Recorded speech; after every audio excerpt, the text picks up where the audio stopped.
following program may contain coarse language, suggestive dialogue, and discussion of violent imagery and sexual situations. It is intended for mature listeners who can tell the difference between facts and opinions.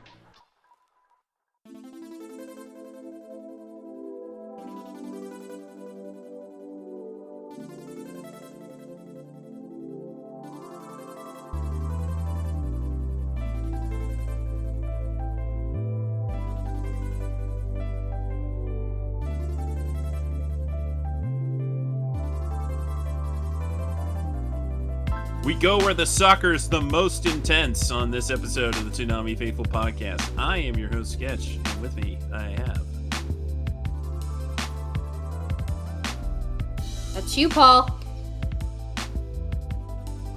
Paul, the founder of ToonamiFaithful.com, and your co-host, Kuro. And? There's a random laser kid hanging out. And? Hey, it's Streaming Steven bringing up the rear because no one else knows the order of this show. You'll have to forgive Paul. He's not usually here at the start. But we appreciate that he is this time. So we got shows to talk about. Now, if you were hoping we would talk about Tokyo Revengers, sorry, we're going to save that for next week. We're going to talk about the first two episodes. It's going to be the show that alternates with Bleach. Yeah. And we'll eventually switch Blue Lock to 2 episodes a week, probably. But for now, we're going to do one. So, I just want to say, Sketch, I feel like this entire episode can be summed up by saying, well, that was really weird. Because I felt that way about all 4 of these episodes.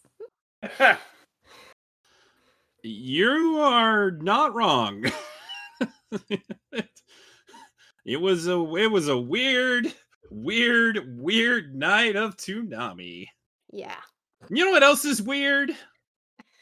Roosters that fight giant monsters. Ladies and gentlemen, Rooster Fighter joins Toonami on March 14th, arriving at least a little bit sooner than we thought it would. Very exciting. This gives new meaning to Toonami Rising Sun.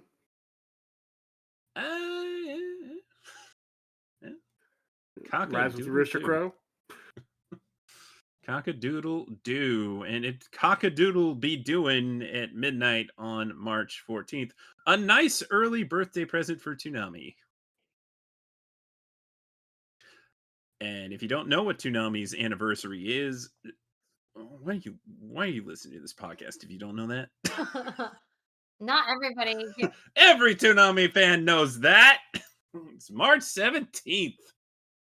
St. Patrick's Day. Yeah, that's happening, I guess. Looking at the schedule, that means it's going to replace Bleach.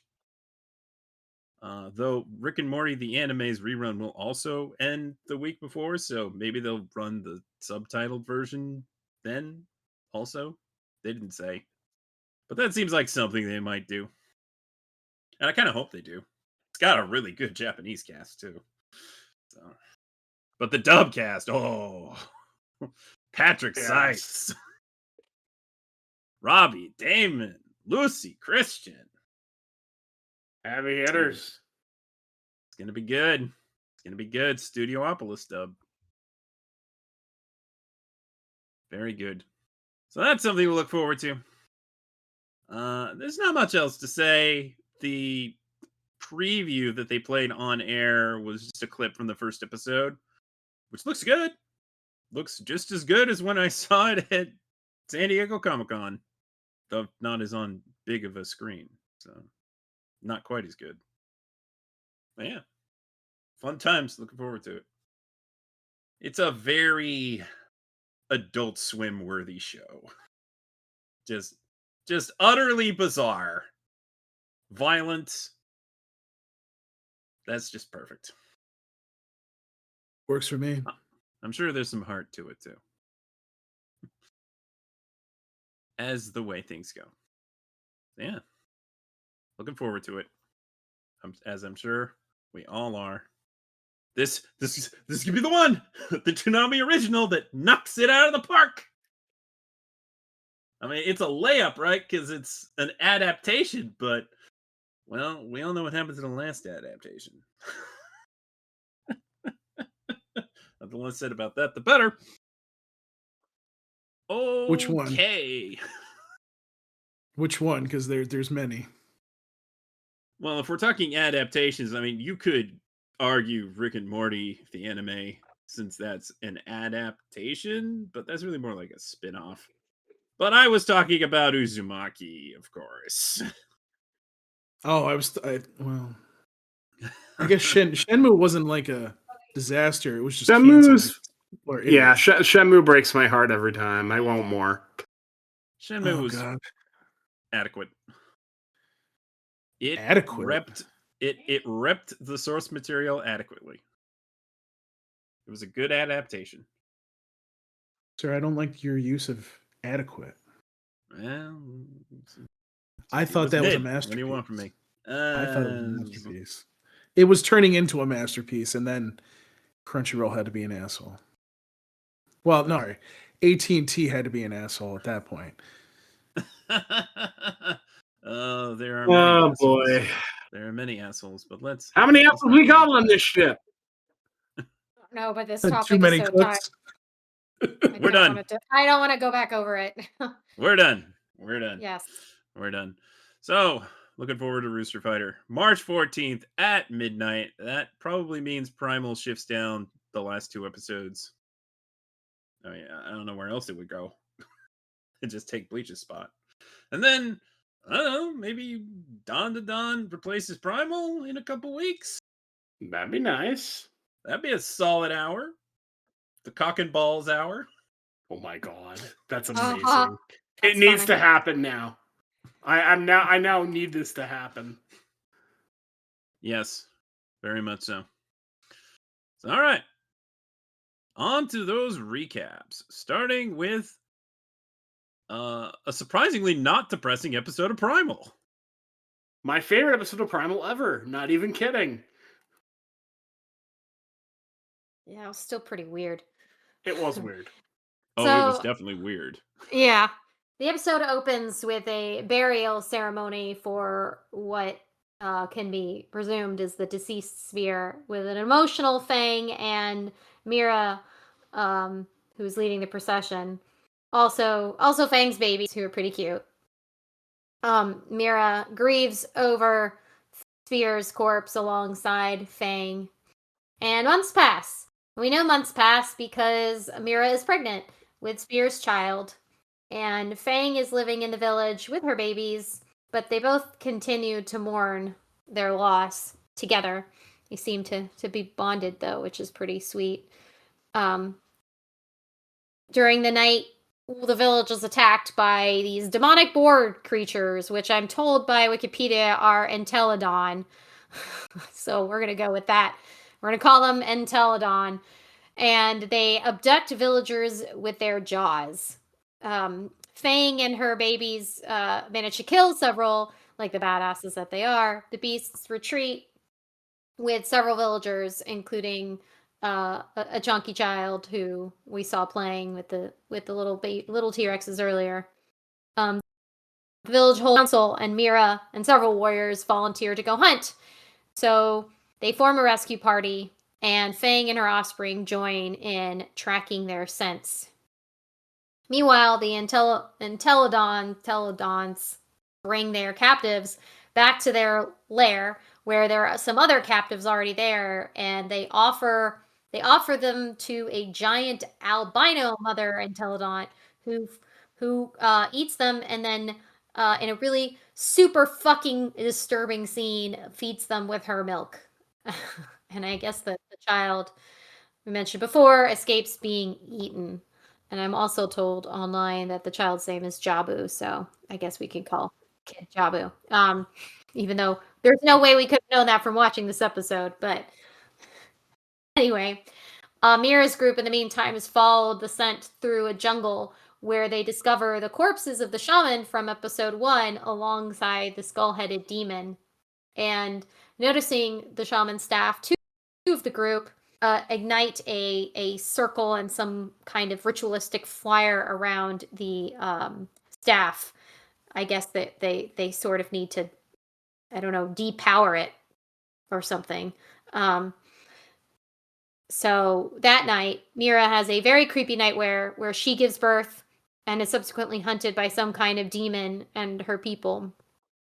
When she wakens, suddenly the group is ambushed by the Intelligence, and even though they fight them off, and it's pretty cool watching them fight the ones that are good, they're overwhelmed, and it results in two of the warriors at least being gruesomely killed and another one being taken away because this is Primal and things have to be gruesome. Yeah. But before the Intelligence can attack further, they along with Fang pick up a scent and they turn and flee. I guess the emerging rotting corpse of Spear has that effect, much to Mira's shock. Makes sense. Yeah. Yeah, so I guess we have a very clear idea of the time frame here, that this is all within at least 6 months of Spear's death, which explains why he's not so rotted. He's able to maintain some form. I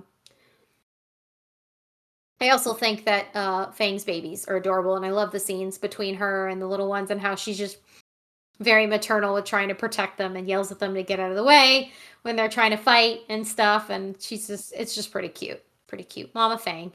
We love Mama Fang. Sketch, what'd you think of this episode?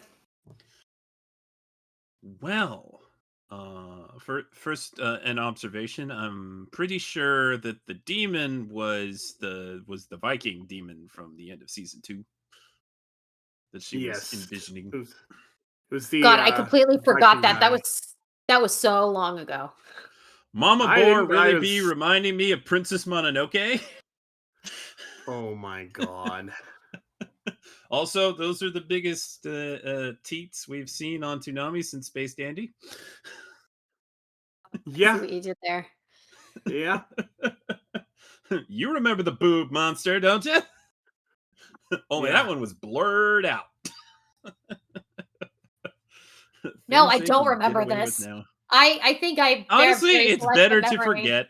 Yeah, It's I have See, very I- selective I- memory about this shit. I didn't remember Yep. it, and then I showed it to some friends, and they loved the show until that happened, and they looked at me like, "Why didn't you warn us about this?" I'm like, "I didn't remember."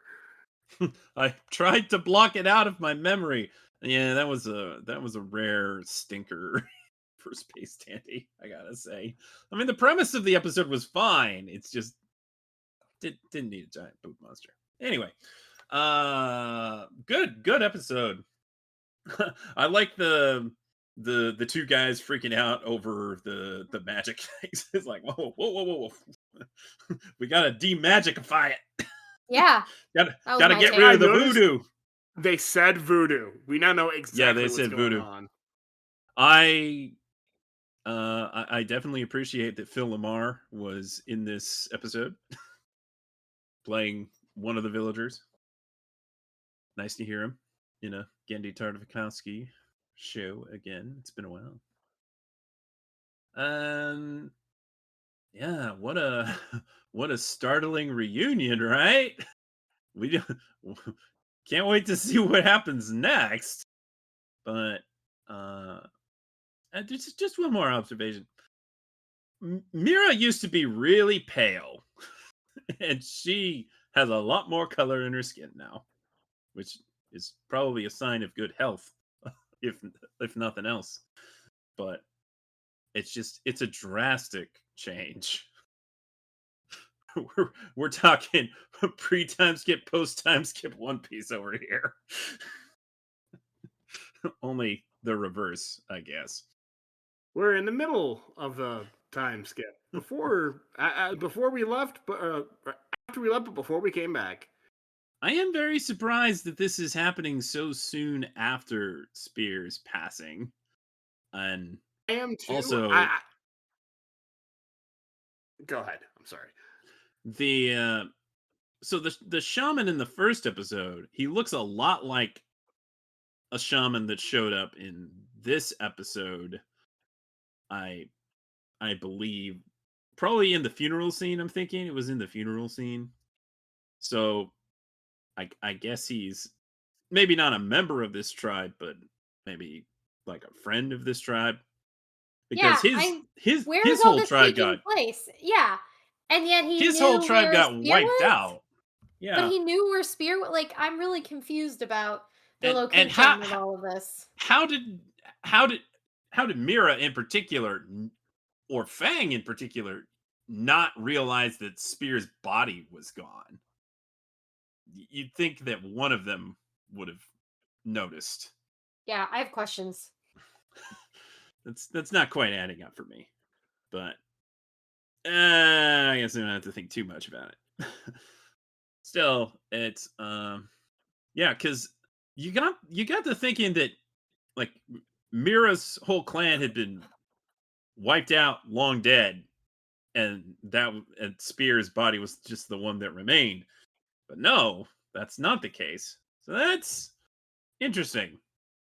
Also, The only everything. way, you know what? Not even. I was gonna say the only way this makes sense is if this all happened after they left. But even that doesn't make sense because by the time they came upon the shaman, they were already all like rotting corpses. So it's just a lot of this is not flying with me. It's not making sense to me. And you know that this trek to get the villagers back and the kid back is recent because otherwise the kid would be much older.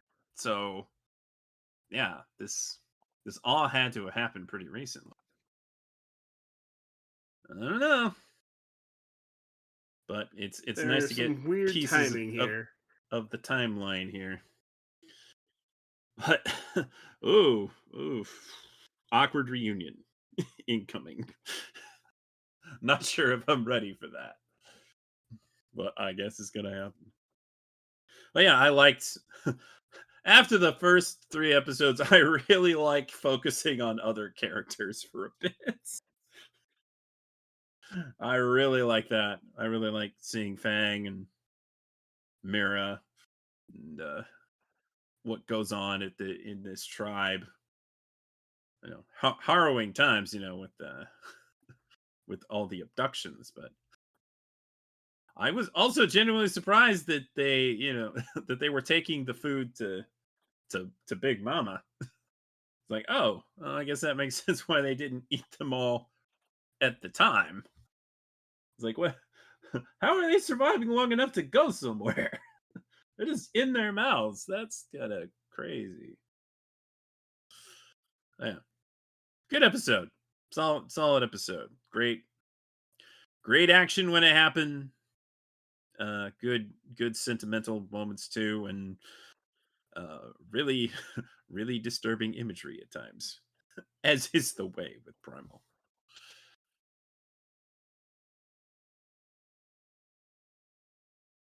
Great. Paul, what'd you think of this episode? I mean, I think Sketch accurately described it, to be honest with you. I've kind of become numb to this show because it kind of just, I don't know. At this point, I'm like, do I really want to watch this show? Because it's just, other than this episode, it was just like, it's been like, okay, what's the point of this again? So, yeah, that's my feelings. Laser, anything you want to add? This was the best episode of Primal I've ever watched. As someone who's generally not a fan of the show, this was actually a really good episode. It explained a lot. It does all the things that Primal does, but it did so in a ratio that is acceptable to me, where I can deal with it, where it's not constantly, relentlessly doing all the things that Primal does. It had the moment, but it took moments to do other things too, and I really appreciated that.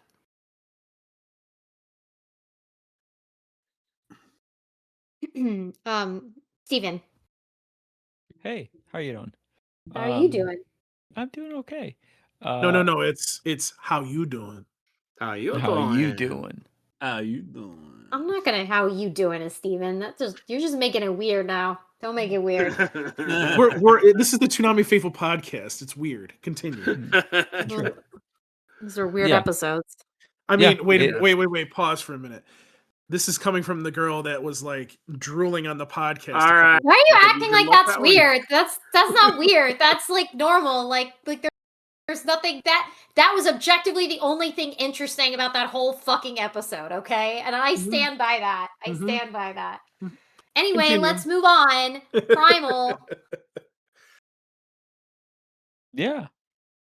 So I don't drool. um, Liquid doesn't come out of my mouth. I don't drool. I'm too sophisticated to drool. Oh, I'm sorry. The wine came out of your mouth. I'm sorry. No, nothing was coming out of my mouth but words, Paul. Just words. Why are you doing this? Stop. Just stop talking and let Steven talk. hi, Steven. I'm back again. Hi.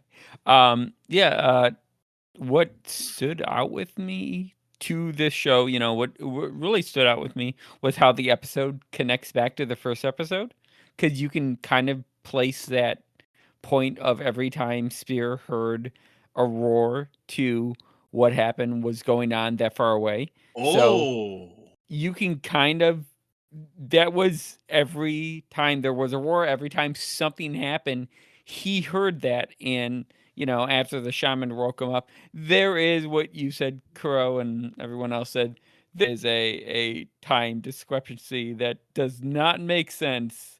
The shaman who resurrected Spear was present at the funeral. That's correct. The episode does not explain how much time Spear has gotten turned into zombie from that first episode, because months had to went by since Mira was pregnant, which getting into a whole nother thing with that, I don't know how that works. But Well, when a man and a woman love each other, Steven, yeah, but what about a dead man? they get all naked and they get intimate and their parts come together and sperm meets egg and a baby is formed. Yeah. And it works Yeah. even if the man is terribly, terribly burned Yeah. Apparently. Yeah. and near death. Yeah, I hope that I was. cleared those. I hope I cleared some things up for you. You know what? I'm finally figuring out life now. It's all coming back.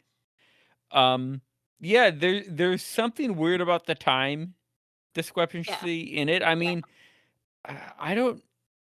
They had to have thought of that out. If they're doing this by saying, "Hey, this point happened here, and that point happened there," and it's all one through line, right? Because you can hear the roars from what happened in that village, unless it is a different burial point. Unless that where they buried him was not where they lived. And there's a distance between all that, which does not make sense as well, because we see it all right there. So I don't know. Yeah, that was the only thing I could guess, is that it was a different village from the village that Miro was living in. I guess. Yeah. That's the only way it kind of makes sense. Otherwise, it's a good episode. I like that through point of like Spear could hear what was going on that far away. I mean, it doesn't make sense scientifically, but He's got some pretty good hearing. yeah, for a dead man, yeah. But it's still is kind of cool that how they did that, and then it's like, oh, yeah, it makes kind of sense. Like he's hearing them from, and it all combines into one thing. That is cool storytelling. Well, great. So that's Primal. I guess now everyone's come together and it's weird. It's weird. It's weird. It's weird. It's very, very weird. Awkward family reunion.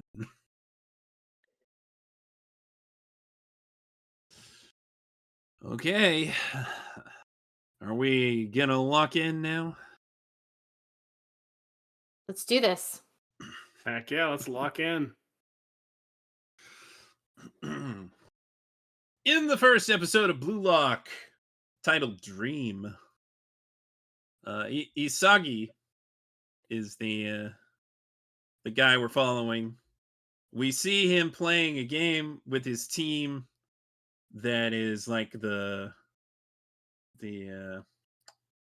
playoffs before nationals, and if they win this, they're going to nationals. They got to do it for the senpais. It's their last chance to go to nationals.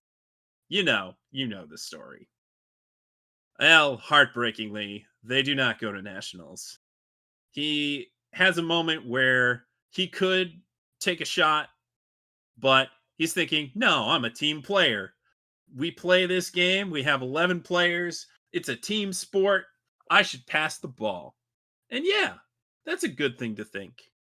But unfortunately, the guy he passes it to misses the shot. And then the other team takes it, gets another goal, and it's over.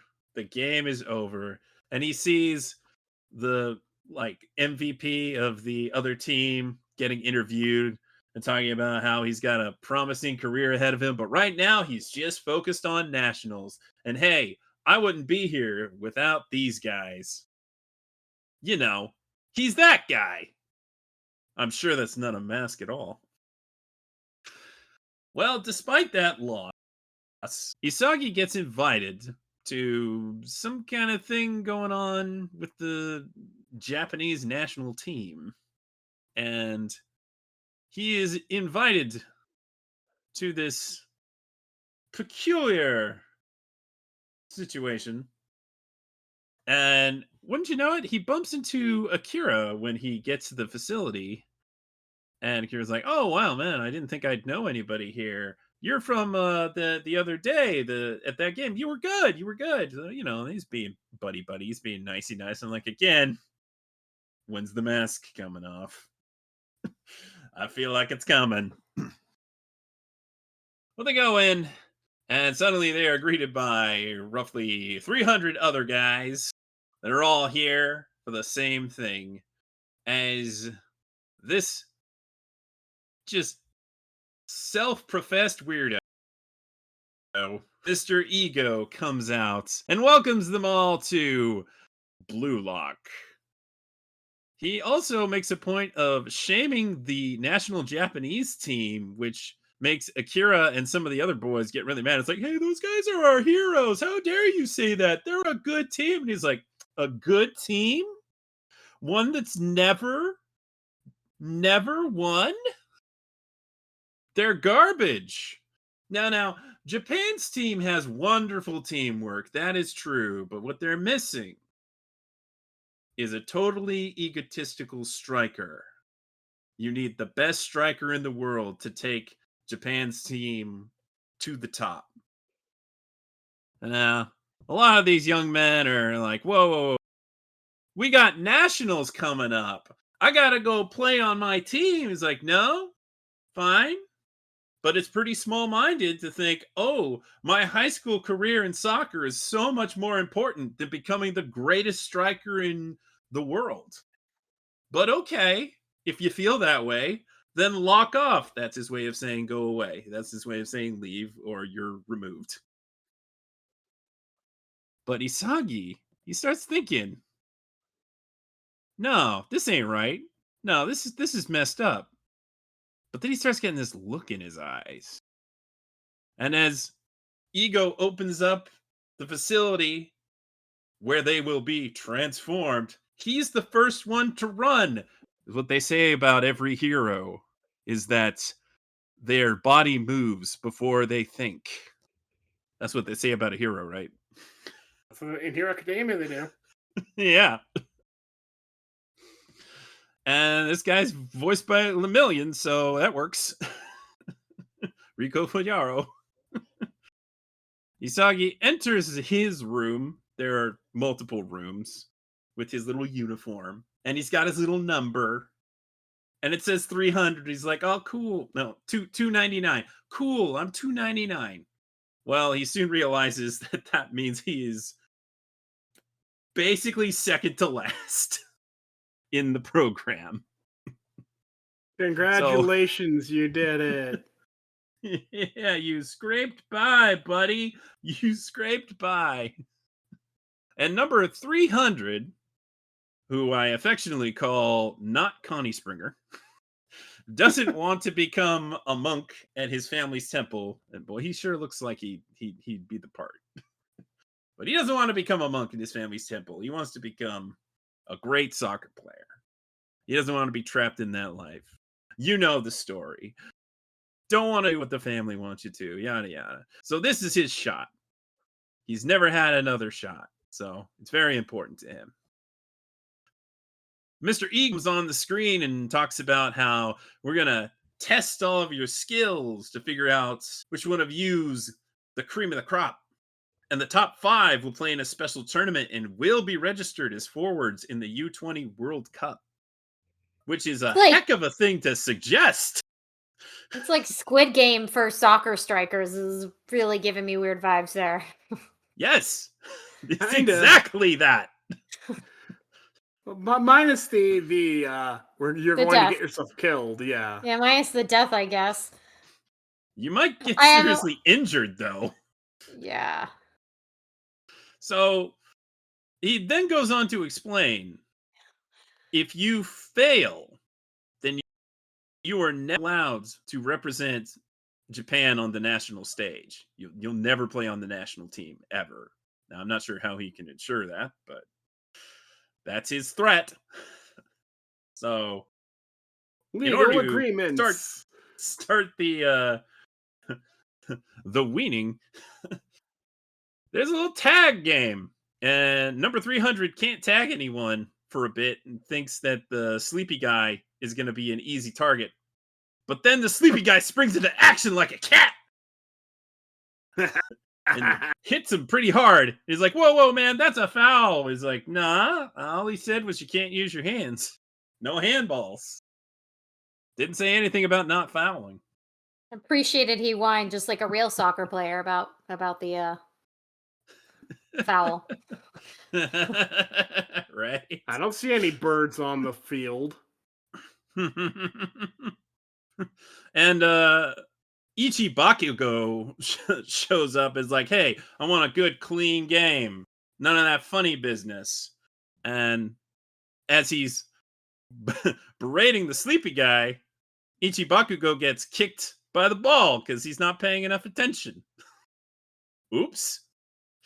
And then he kicks it back, but sneaky little monk guy holds onto Isagi and it hits him and he's like, oh man, sorry, didn't mean to hit you.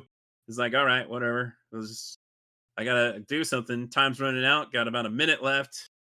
Can't seem to hit anyone. Everybody's really good and athletic. How am I gonna do anything about this?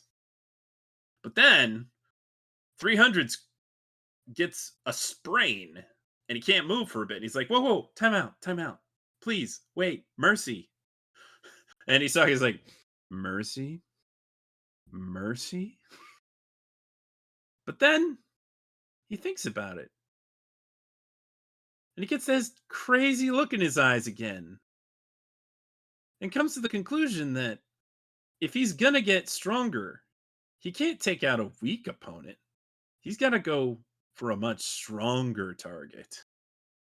Logical. And that's when the sleepy guy's like, ooh, I like you. And he takes the ball and starts gunning for Akira, who I think is the best ranked player in this group. And Akira is pretty good at dodging, so he misses. But then the ball gets to Isagi, and he strikes Akira to end the game. And while this is going on, Ego's doing a little narration. It said, somebody once said in the world of soccer, you can train first-rate goalkeepers, defenders, as well as midfielders. But strikers are a different breed entirely. How can you tell if one's first-rate? That's easy. Look for where the soccer is most intense. Then, out of nowhere, that's where you'll find them. It was a heck of a way to end the episode. So there was a little short at the end where his parents talk about how much he really likes soccer. Additional details that I glossed over. This kid's been into soccer for a really, really long time. He's like a huge fan of a foreign player. And when Ego was talking about how important it is to be egotistical, he brought up like 3 athletes and gave exact quotes, allegedly, which more or less said that, yeah, I'm the most important player out there. And it's like, yeah, they're awful, aren't they? But that's what you got to be if you want to be the best. Interesting logic. Pretty fun so far, though.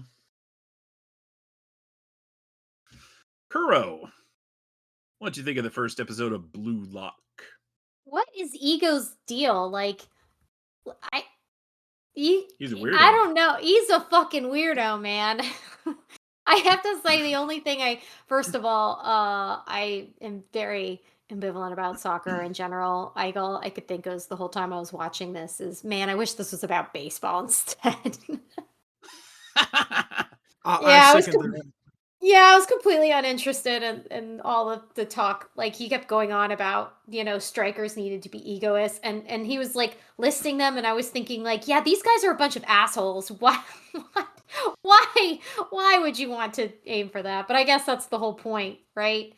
I did the twist at the end where Isagi decided not to go after the weak link just to get the ball out. He's like, nope, that if I'm gonna do this, I got to do it right, because if I can't do that, then it's not worth it. I was like, oh, okay. So I did appreciate that moment where he turned and then he ended up kicking Kira in the face, and he likes him too.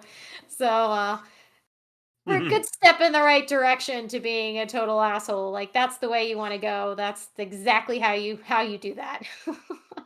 I like Sleeping Dude. I forget what his name is. He's that's interesting. Meguru Bachira. Yeah, it's too early for me to know everybody's name except for. Yeah, I know. That's why I gave them all nicknames. His nickname is asshole. I liked him. No, he's fun. He's fun. Yeah, he was fine. He was fun. I'm trying. I was trying to stay interested. Like, I probably zoned out for like 90% of Ego's talking stuff. I just didn't care. I get what he was saying. I get what he was saying, but I just, like, I'm not interested in soccer, so I'm struggling to be interested. But I'm totally gonna watch it all. Aren't you enjoying the vocal performance? I like the animation too. Good. Yeah, vocal performance, of course. The animation style is interesting. I like the way they do the close-ups and the coloration, and I like that part, I guess. And I like Derek that Snow is killing it. they really paid attention to detail about, like, how athletic soccer players are, because my nephew was trying to go pro, and like how they're like a lean type of muscular. They didn't just like beef them all up, because that's not really what they look like. So I appreciate the level of detail they're going to try to like they show their like hyper muscular feet and their like thighs. I was like, oh, that's yeah, it was interesting. I don't want to be. I never want to be not supportive of Toonami. I just have to be honest that I'm not. I really not invested yet in the show. Yeah, maybe but you'll I'm get here. there. Maybe you won't. Yeah, but I'm here and I'm gonna watch it, and I'm gonna trust that it's gonna get weirder.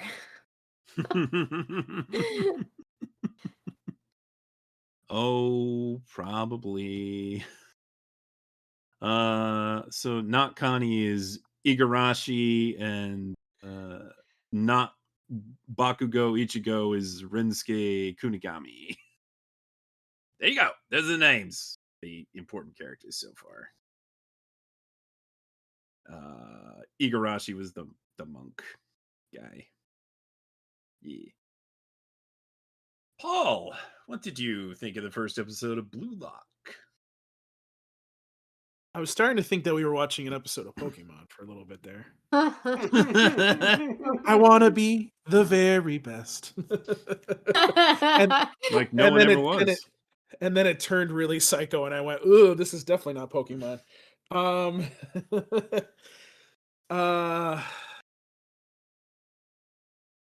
Yeah, the main dude. What's his name again? Because it's really too early to get these guys. Yoichi is Sagi. Sagi. Isagi. Isagi. Probably So not pronouncing that right. Isagi is. I'm gonna be honest with you. Like, I can't figure this dude out because he's like, one minute you're like, oh, he's down to earth, he's a great guy, and the next he turns into like psycho mode, and you're like, wait a minute. It's always the quiet ones. It's always the quiet ones. George Carlin did say it's always the quiet ones you want to watch. Let's not get into that joke. I think But he meant that anyways, to oh, he did. He Yeah. did. There's a hilarious joke. I'll explain it a different time off the podcast. But, anyways, so first of all, I'm intrigued. You know, I'm not used to sports anime, so I'm like, okay, this is gonna have to grow on me. But I'm generally starting to like where it's going, so it's not like it doesn't have my attention. The ending kind of made me go, okay, all right, I'll keep watching. This you got me. Where did Psycho Boy all of a sudden come out of? Which I don't know. one? Well, the one that's not supposed to be psycho, but then has a psycho side to him. So Isagi kind of intrigues me in the fact that it's like you're watching somebody that wants to be a good guy, but at the same time is tired of losing, tired of being the guy that always, for example, passes to his teammate and the teammate fucks up. And whereas maybe he could have scored, they would have been tied, and then that game could have gone to overtime or whatever, and they may have won that game. So I can actually understand like where he's coming from. I don't like his method. I think, you know, it's one of those things where it's like,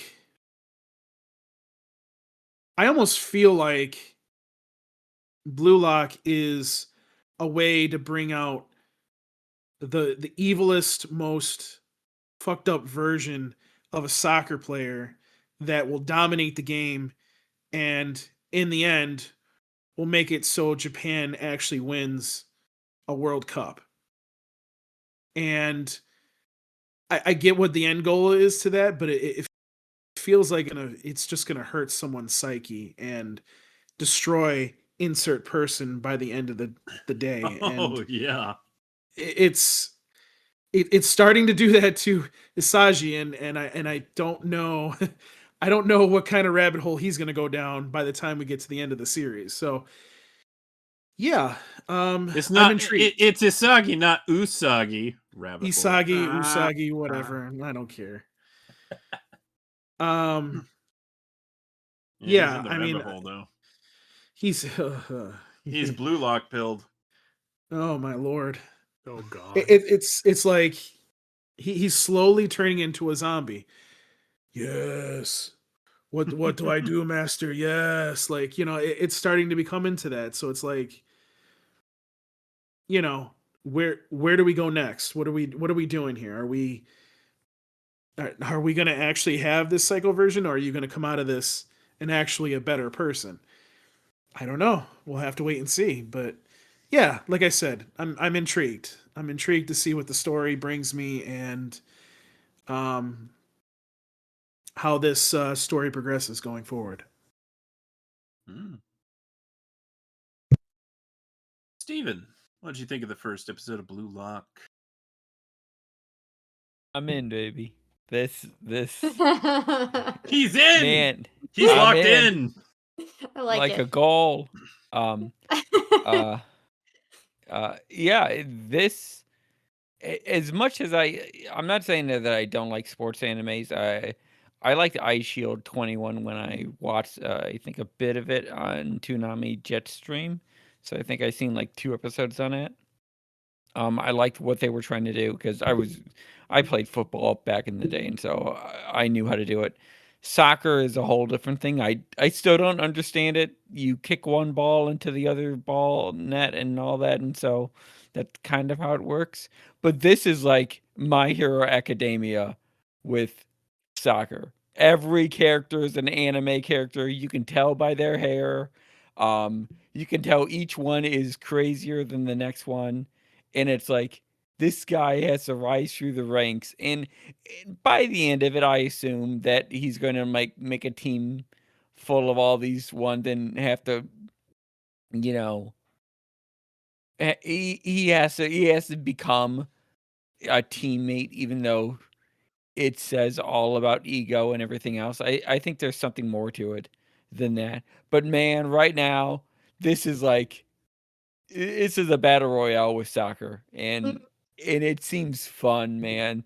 Like crazy characters coming up, they're locked in a room all together. It's like the weirdest thing happens, and I don't know how can I explain it, but yeah, I'm in. I like your enthusiasm, Steven. I'm feeding off of that. I think maybe I can I can use that. The dude has like JoJo eyes looking at it. You know, there's flames coming off of him. He can sense danger. The dude's got like some crazy eyes, and it's like nothing's right with this kid, and he knows what he's doing's wrong, but he's gonna go full on for it. I'm like, you know what? Good on you. Go become an egotist out there. And it's like, man, I don't know why I feel like I'm in, but man, this show just drew me in. I'm like, yeah, let's go. He's in, ladies and gentlemen. He's in. No. He's locked in. I already said it. It's so funny when my nephew was trying to go pro. I remember we had this big argument one night with him because he was talking about we were calling him arrogant. He was insisting how important it is to be arrogant if you're going to be a leading striker, and this conversation is just reminding me vividly of this. he ended up he just joined the army instead, but I just think it's really funny just remembering he's so intent on defending how you have to be arrogant to be a good soccer player, and I was just like, you don't need to be. What, did he watch this show already? Was he in Blue Lock? Exactly. It's just so funny that seems to be, that's not an inaccurate description of how the culture promotes this aspect of the sport, which I think is pretty funny. Well, if those quotes are legit, I guess so. I didn't fact check, so I don't know. Yeah, I didn't either. It sounds like I don't know, his favorite player, Noah. I think he might just be based on somebody, not actually the. Yeah, I don't know the legalities. Maybe I'll look into that before the next recap. I don't know. Apparently he's based off of someone called Robert Lewandowski with a pinch of Zinedine Zidane. I don't know who any of these people are. No idea. Me either. I don't. I heard of them, but I don't speak football. I don't either. Whichever football you're talking about, though. Football. My home team just won the Super Bowl. Yeah, let's go. Way to go, Seahawks. This is what happens when I don't watch. Tally ho. I'm gonna excuse myself from that because I didn't have a way to watch the local game. You know what? All that Unless I matters stayed at work. All that matters is that the Patriots lost, and I'm sure America is thankful for that. I know, right? It's time somebody took them off their high horse. You see what I did there. And thank goodness they didn't have a comeback, because people would just love for the Patriots to have a comeback. Nobody loves that. Only Patriots fans. It's like a small percentage of Very the whole small country. percentage, I loved it. This is gonna happen now that we've opened the door and we have sports anime. We're gonna be talking about sports in the weirdest fashion, because I don't think any of us watches enough to be hardcore, but just enough to bring it up. I can talk That sounds NFL. accurate. That's about it. Laser, what are your thoughts on the first episode of Blue Lock? Very interesting. I think it's an interesting thought experiment. What does it make to be a winning player? Does it matter if you win this way? Or does it matter if you don't win, you play the other way? It's pairing a lot of ideas off of each other, and it really depends on what you value. And it's interesting to see that kind of come into play here. I'm interested in the psychological aspect here. Do you play the game the way you want to play it, and results be damned, have a good time, or are the results everything? This could apply to so many avenues in life. So I find the general concept compelling.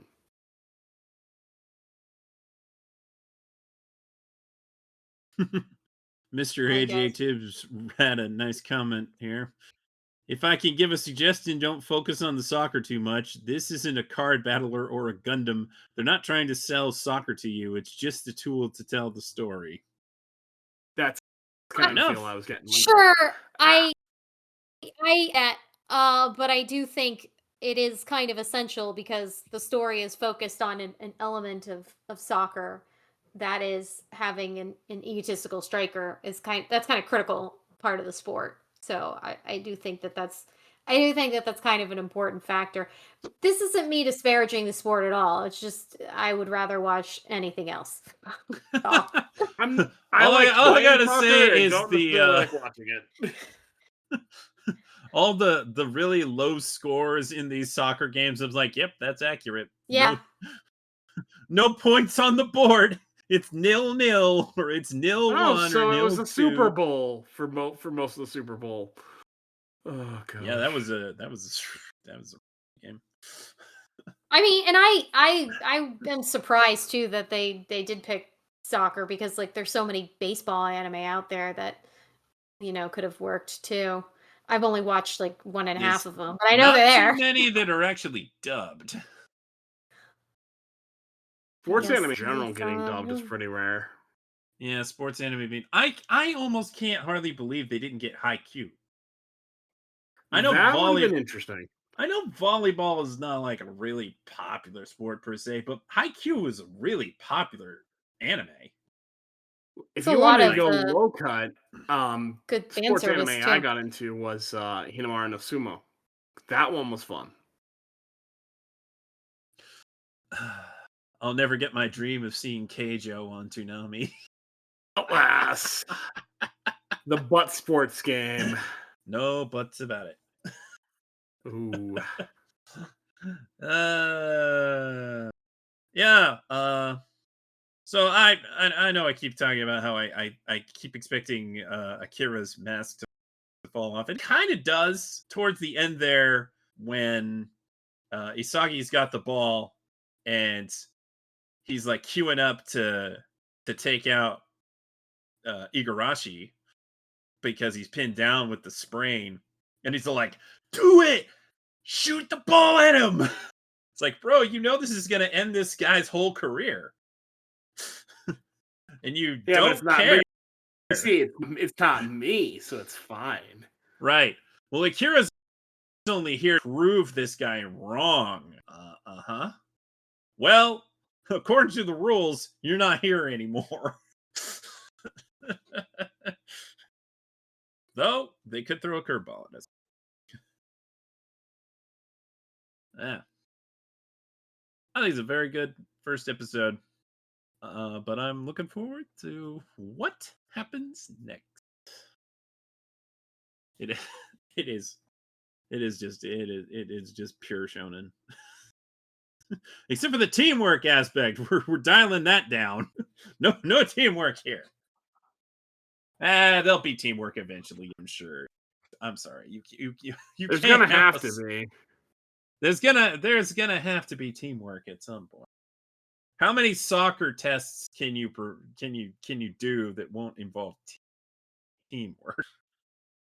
Maybe he'll immediately hit him with some teamwork. It's like, I know I was supposed to telling you that these are all rivals, but now you got to work as a team. Yeah, he's that kind of sicko, I'm sure. Or maybe he'll stick to a very strict, every man for himself kind of training. Yeah, I know there's something about this guy, and I believe we'll get more about him in a future episode. I seem to recall that much, but he's also just really an enigma. just a real weirdo. And I like how he fully admits it's like my arbitrary and biased reasoning. Arbitrary and At least biased. he's honest about it. At least he's honest. It's arbitrary and biased. All right. That's we're gonna lock off for now as we talk about two episodes of Bleach and Kuro's first up. Yes. Yeah, so we start off with the episode. They start the episode off with Kuro Suchi's creepy baby brain exploding, and of course we knew that victory wasn't going to last. That was to be expected if anyone has been watching any part of this season. No victories come easy ever. Back at the situation with the sniper, which takes up the majority of this episode, the Sternritter continues sniping off Soul Reapers and forces Shinsui to try to take him on. He seems to get shot through the chest, but in fact he's using his Shikai, which is some kind of children's game.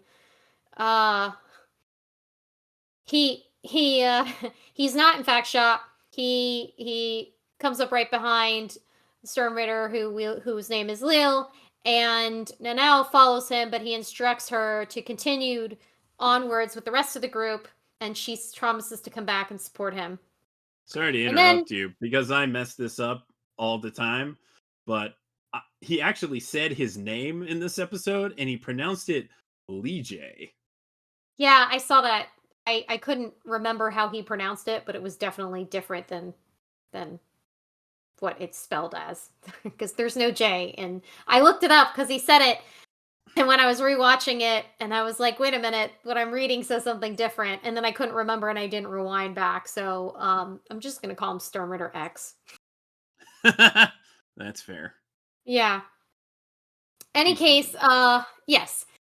So back with X and Shunsui, Shunsui inexplicably explains the rules of the game of his Shikai to. I don't know why he does this. Let me just tell you the ins and outs of my power so you can figure out a way to get around it. Why are you doing this? Don't do this. Don't do this ever. You don't explain your powers to your enemy. This is so stupid. Don't do this.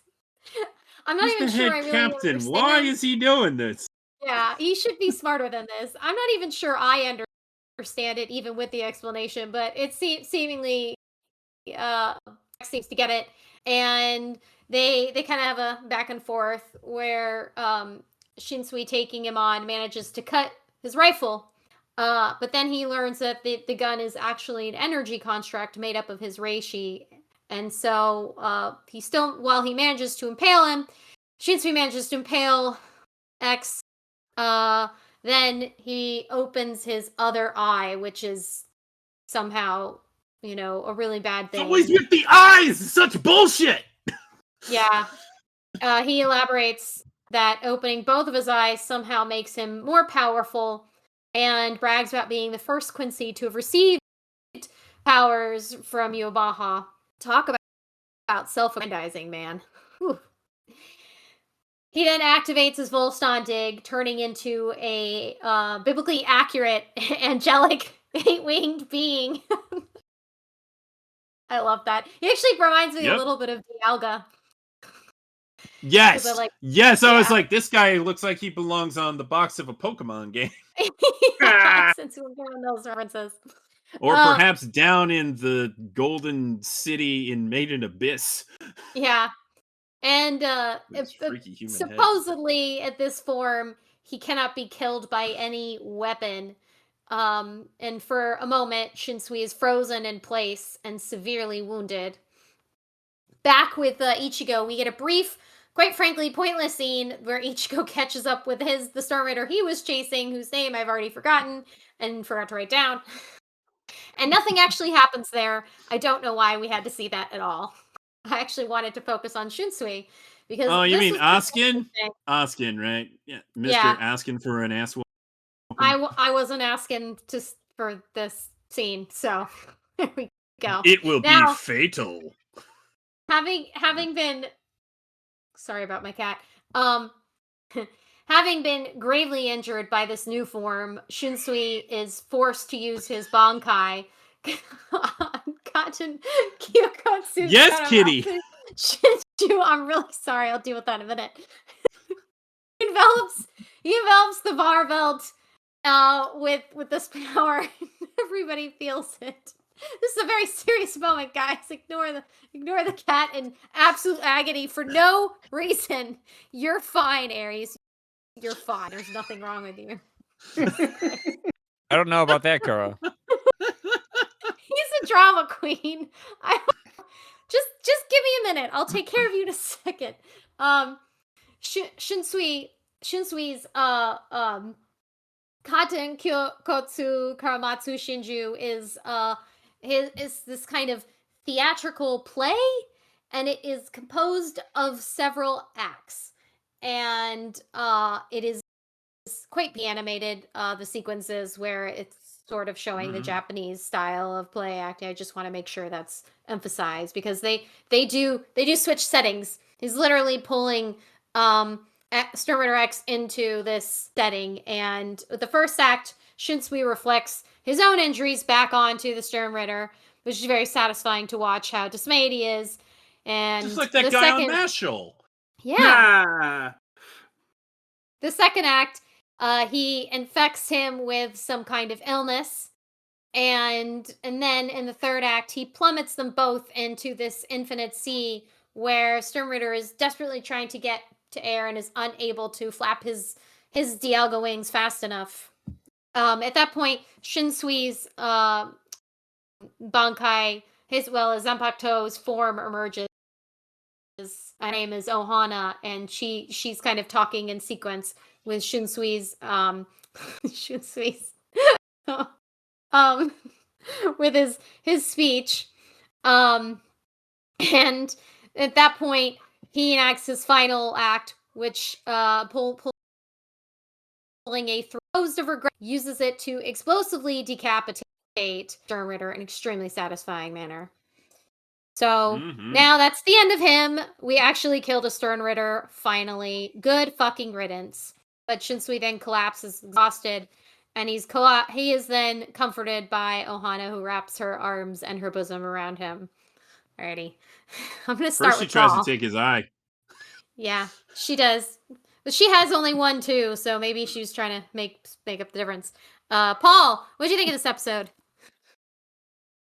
Oh boy. A lot happened in this episode. Really sorry about the cat. So, Kuro, you might actually like this, but I was almost coming to your side of hating Bleach. And then it kind of got back to what Bleach's core is instead of, and it made it a lot better. I'm just getting sick of it's very Bleach core. Yeah, so to speak. I'm kind of getting sick of the whole you cut their head off or whatever, and then they're fine. Then they're fine. Yeah. I'm like, can we please stop this? Like, I totally get it. Oh my god, can we can we like not like make them extremely invincible? Like, please, this is like I guess why it annoys me, and I don't want to go on a tangent here, but it really annoys me because it's like, the Soul Reapers were never like this. Yes, they're powerful, most of them, but they were never invincible. So then you bring a character in these characters in that are basically invincible, and you're like, that doesn't make any sense. You're going up against, you know what I mean? Like, you're going up against Soul Reapers that were never supposed to be gods. Well, maybe one of them that really wasn't a Soul Reaper in the first place. But I digress. We won't get to that point. But other than him, nobody's supposed to be invincible. So it's like, by making these Quincy's come back alive again and again and again, it's like, this is just getting really fucking annoying. Can we please stop? Yeah, Ugh. exactly. Exactly. So what's saving it is the other parts of the story of these episodes. So it's like, okay, I can forgive this as long as the fucking dude dies. As long as he dies, I'm fine with it. Which, by the way, oh, I'm gonna open up my other eye, and now I'm more powerful. Oh, by the way, I'm a god. I look like a really shitty version of God. Like I'm like, what did they think when they did this? When they did his character design? I'm like, and then what He's a really hand. annoys me. And then what really annoys me is like, so he's supposed to be God, right? He's not supposed to be God. He's supposed to be the He's first the one hand that of the Soul King. Eh, Are you not Yeah, talking he's about the Pernilla? no, I'm talking about what's his name because that was the first episode. Oh, you're talking about Iwabaha. With Yuabaha, no, I'm talking about the shooter. I can't think of what his name is. Oh, the sniper dude. Yeah, sniper He's dude. not God. He doesn't say he's God. He's closest to God. Well, that's what I'm saying. Like he's basically claiming that he has godlike powers and he was given powers by God he's and talking about nobody can Iwabaha. defeat him. What's that? He's referring to Iwabaha. Right. No, He no, says no. he's I know what he's and referring he's to. viewing him as Right, right. That's what he And means when he says that. and it's just like, dude, like can we not like wait a minute, let me back up. It's not the fact that he says that. It's the fact that it confuses everything a lot more to the point of, well, then what's the point of his old number one? Oh, what's the point of Uryu if this guy is supposed to be the most powerful or claims to be the most powerful out of all the Quincy's? I'm like, can we please stop confusing me at this point? Like, I'm like, He said he was the first. He didn't say he was the best. he was, Yeah, he's the closest because he was the first one, not the most Right. powerful. but he's So basically by borderline. closeness, he's referring to like emotional closeness, not power. Yeah. So, Although I think he's deluding himself on that one. well, he definitely probably. deludes himself on that. And then, Well, yeah. you know, and then, head captain there trying to be like Mr. Big Balls and, handle the situation by himself I'm just sitting here going like, how many fucking holes can this guy get to put into him before he fucking dies? Like, I'm sorry, but if I got a hole shot right through me, I'm not going to be alive for more than a minute. So, what the? That was just his after image. He Yeah, wasn't. he really- actually Oh, no, did no, no. explain that. I'm not talking about the after images. I know about the after images. I'm talking about literally when he struck him, not the after images, but him. He's got like a hole in his shoulder. He's got a hole off to the side of him, and it's just like, dude, like, how many times can these Soul He's Reapers not the get head hit captain before for they die? nothing. So, He's the head captain. He's a badass. by the way, I love his Bankai. I can't get enough of His that. Bankai's great. Oh yeah. His Bankai is masterful. She a baddie. What's his name's Bankai on the other hand? Crazy dude as I appoint him. His Bankai. Mayuri. Creepy Like, Mayuri. what? Yeah, like I'm like, what? Like, I love Creepy Mayuri. He's such a fun character. I'm like that poor baby, Zanpakuto. Like, goddamn. Like, I guess that was He useless. did some Pepto Bismol. Was He'll born make a to new one. die. He'll just make a new one. But will. I did like the fact that they showed a sensitive side of him, and We're running ahead. We haven't even talked You're about the you're episode talking yet. about the episode Yeah, we haven't you're- talked about yet. okay, Yeah. You're Wait skipping till we ahead get to there. okay. Well, I won't jump ahead too fast, but yeah. All right. So I mean, And Laser, let's go to you. Unless Okay. you're finished. I'm finished. Yes. Laser, tell me what you liked about this episode. I know you were excited to talk about it last week.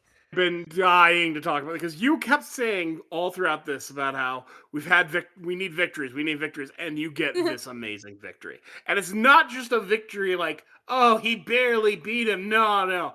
Kuraku just clowned this guy the entire fight. Yeah. There was no questioning the outcome of this fight the entire time, and we got to see him be awesome. He's one of my favorite characters already. He's fun to watch in action, and we finally got to see his Bankai, and they made a point no one had ever seen it before, so no one knew what to do with it. And it was just, it goes off. It's satisfying to see one of Yamaha's, I am close to God. Yeah, how's that work out for you, guy? Yeah, your head's gone. Enjoy that. Yeah, you just it's satisfying. We're finally seeing some of the comeuppance slowly happen, and it's it's at the exact right moment where it needs to be, I think. And yeah. No, you know what? Go ahead, That's gonna be the next episode, but it's okay. I'll talk about it then. Well, I have plenty to say something I about do that wanna as say. well, but we'll get there when we get there. Yeah. But it's just really satisfying to watch Captain Kuraku kick some ass. So, like, he's really dead, right? Like, he's not gonna have some miraculous comeback He's because absolutely he is very dead. I have been lied to before. I've been lied to that guy before. is dead. But Laser, the promo. The promo. Yeah. The Toonami promo. So someone's lying. Are you to saying me. he's already dead? Maybe I'm misremembering. I don't know. I thought he was. Okay. Maybe I'm wrong. Okay. See, that's the part like I just really struggle with. Like, they show what is a really clear victory. I mean, his head is severed, and then we're getting a promo where there he is. There he for is. next week. What happened? What am I missing? I mean, I'm assuming that we're not gonna lose Shinsui as well, because then I would just be like, well, fuck this series. No. I agree. But I just feel will like go ahead and tell you know that. My assessment is that now that we will have had 2 quote wins, that means the next episode will almost certainly be a loss of some kind, because that's the path that they never hold on to victory for very long. I don't know. Well, let's see. Sketch, what did you think about this episode? I definitely enjoyed Shinsui just stunting on Lee J. Barrow. That was, it's like, oh, but remember, if you attack that, it's just my after image. And it's very peculiar children's games. I like how he describes it as once the child takes your hand, you're just stuck playing the game. We're both stuck playing the game. And the 3-act play, was it? It might not be, but was it 4. Rakugo? 4-act. Oh yeah, 4-act play. Was he doing a Rakugo? Because he was like doing voices, and he didn't have like the fan and the setup for Rakugo, but I am admittedly not very familiar with these different forms of storytelling Japan has. But I did wonder that when I saw it, and that along with Osho's Bankai are showing some serious style. I like it. I like seeing that. Yeah, that was fun. It was fun. And if X turns into that, I'm afraid of what Gesundheit's gonna turn into. Jeez. What does like that asphalt turn into? we're really That committed is to a this bit with good Hoxville. question that I don't know. Yeah, I suppose you probably saved that for the fourth Kuro. Yeah. Really, and also, does Uryu get like a super freaky form too? Has he joined the super freaky form club? I mean, he looked pretty They say normal that when he's he a was. super freak. Super freak. He's super freaky. What? They're all a bunch of weirdos. It's weirdos in weird shows. I think that's.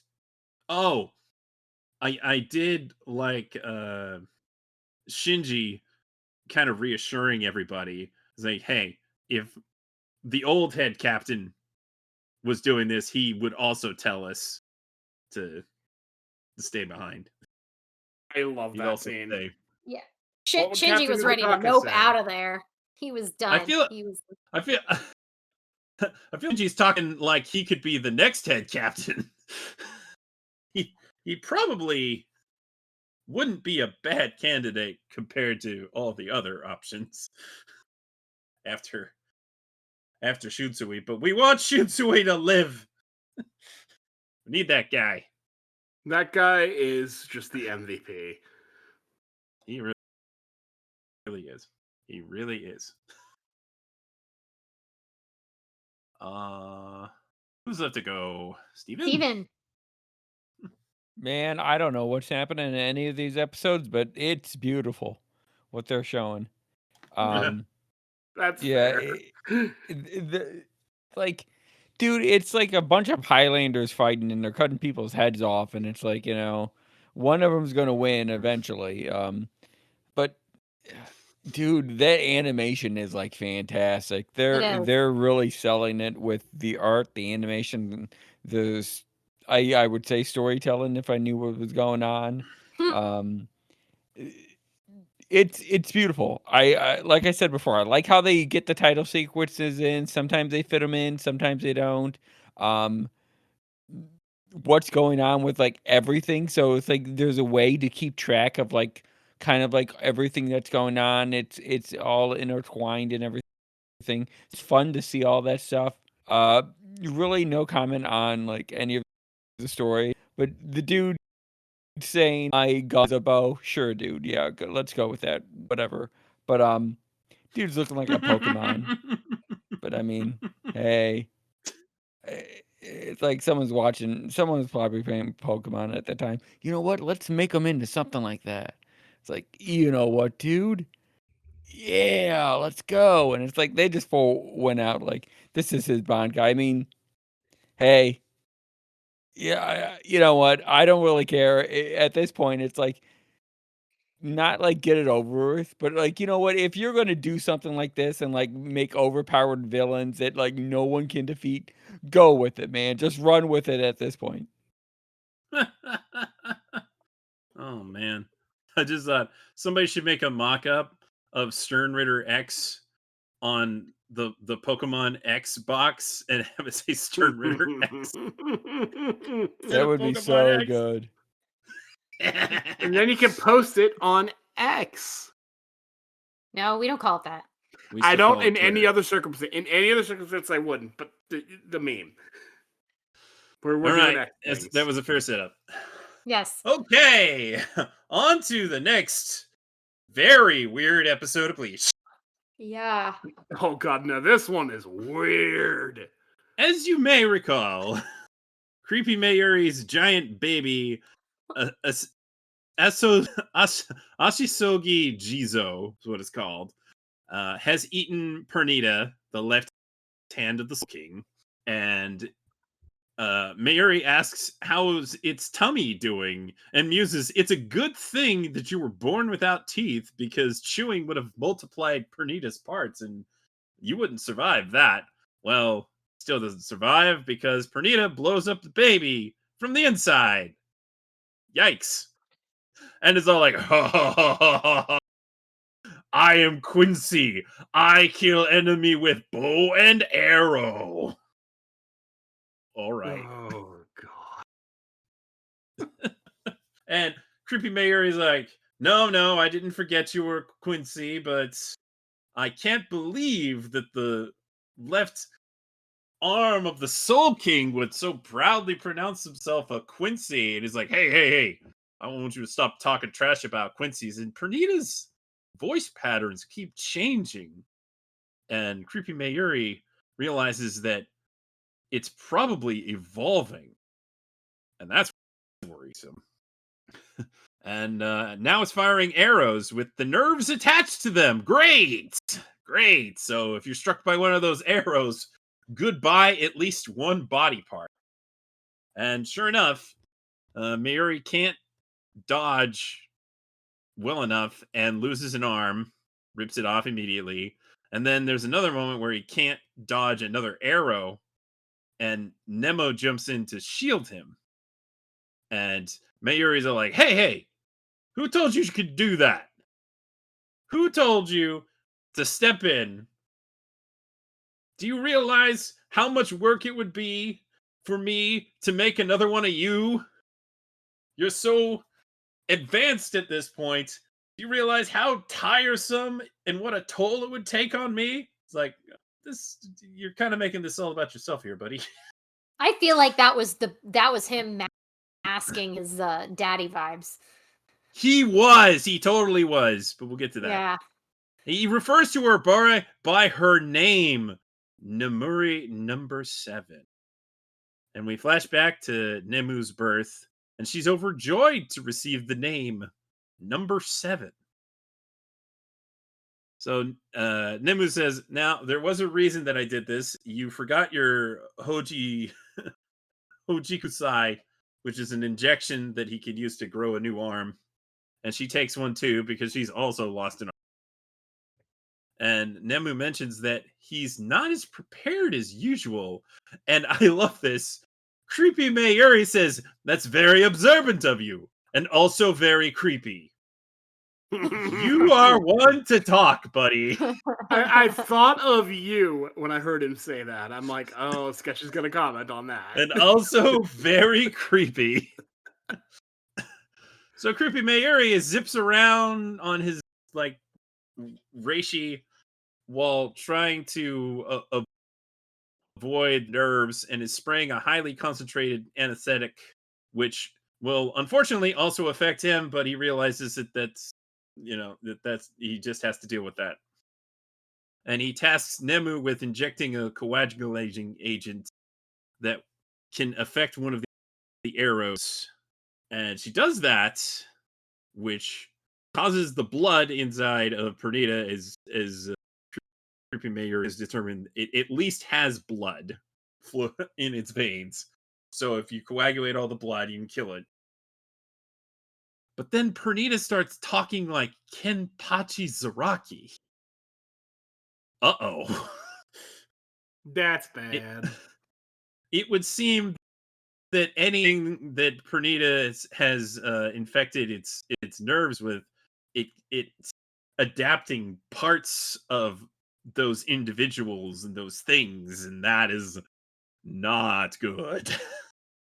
And realizing this, Creepy Mayuri orders Nemu to stand down, because she's going to be no match if it's already adapting to Kenpachi level. And we flash back to Nemu's childhood, where she's asking Akon why Captain Kuratsuchi will not refer to her as Nemuri number 7 anymore, and starts referring to her as Nemu. It's a nickname. Yeah, it's a nickname. And flashing back to the current time, Akon is explaining to Nico and another guy about the Nemuri project, which Captain Kuratsuchi has been doing all these years. And the first 3 weren't able to really become much. The 4th one was able to kind of build a brain, and that technology has allowed other people to be healed. But it wasn't until the 5th one actually had a body, but it only lasted about 2 years. No, it was the 6th one. And the 7th, this Nemu, she has outlasted the time span that was the lifespan that was expected. And Akon talks about how Kuratsuchi was so happy to see that she had lived past that lifespan and has been, overjoyed at the amount that she has developed and realizing that he might be like he doesn't want her thinking feelings. So and Nemu explains to Akon, I don't think Master would actually think about that. And he says, you say the darndest things, kid. I also like the little exchange where he's like, well, if he's not going to tell you, why would you think I would tell you? Yeah, it's a nickname. It's a nickname. And also the Nemuri project is named because it is a dream and Nemuri is, sleeping. Yeah. So, getting back to the present where they're dealing with Pernita, Nemu and Mayuri have a moment where the dad vibes really come out. Or he says, yeah, I didn't teach you to do that. How did you learn that? This isn't your mission to save me. Your mission is to keep growing and learning. And you're like, you feel that. You feel that, man.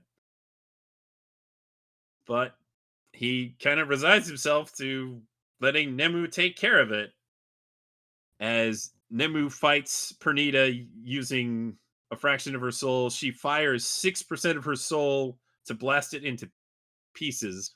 But then the pieces, because we can't have anything nice, immediately stab Nemu using the nerve endings. And she goes boom Akira style. Gross. And creepy Mayuri seems genuinely shocked, upset, He has a moment. and dare I say, sad. Devastated. Yeah. I think it's the most human he's ever come off. Yeah. Mm-hmm. So then he gets his vision of the pink-haired glasses Rankar, who he once berated about being a lousy scientist. And he's all like teasy and was like, oh, but I thought you said perfection has no meaning to scientists. You should be overjoyed. She didn't survive, which means she wasn't perfect. Or did you actually believe that she was perfect? And all this time I'm thinking, like, no, he doesn't care about that.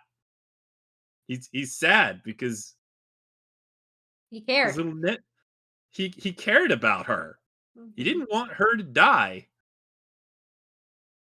Well, here's the obvious dirty little secret here. He's not talking to Xylopero Grons. He's talking to himself in the form of Xylopero Grons. He's having an internal monologue here. Yeah. I was like, oh, have to use a pseudoscientist to tell me how to do things. So he comes to his senses, regains his resolve, and grabs up Nemu's cerebrum as Pernita starts to devour all the remains. And here's the thing. There is an in the pituitary gland that causes cell division. And without the cerebrum to keep it in check, it will just continue to divide the cells. And now that Pernita has eaten all of those cells, it's toast. Guess you won't be saving any to study later, because it's a goner. Explosion. Fittingly so. It exploded things, and now it gets to be exploded. But, well, there was one nasty little nerve that was still functioning, and it takes out Mayuri's legs, and he's, now I really am no better than Kenpachi. Hmm. And that's when, hey, Yumichika and Ikaku come by. And he's like, oh, don't tell me you didn't evacuate. I told you to get to safety. He's like, well, good job not getting into the fight. I commend you for that. Now, go to these containment pods. These are Saiyan pods. These are the healing pods from Dragon Ball Z. Hmm. And interesting. There's 2 pods, and they're holding Rangiku and Hitsugaya. Oh. They have apparently become unzombied. At the cost of some of their life expectancy, but he's like, I don't think they'll complain about that. And in fact, they don't. Hitsugaya's first action is to thank Mayuri. And then Ikaku and Yumichika also thank Mayuri as he settles up in his own pod, and they put Kenpachi in the other one. He's with his brain. He's got the brain with him. Yep, he's got the brain with him. She's not all gone. He's got enough that he can regrow her, hopefully, maybe. I think that was the intent. That's what I take as the implication. Don't know if that's going to happen, but I would imagine. I mean, I still got to get through the rest of this battle first. Yeah. What happens when you take just a brain into a healing tank? I'm thinking some horrible things. This is going to be some weird, like creepy fusion to make No! him more weirder than he is. Oh God! No! I hope not. Yeah. Please no. You know, without his random accessories, he's actually kind of a handsome guy. He kind of gives me Frankie vibes sometimes, even though he's not like Frankie at all. I get what you mean. Not at all. Yeah.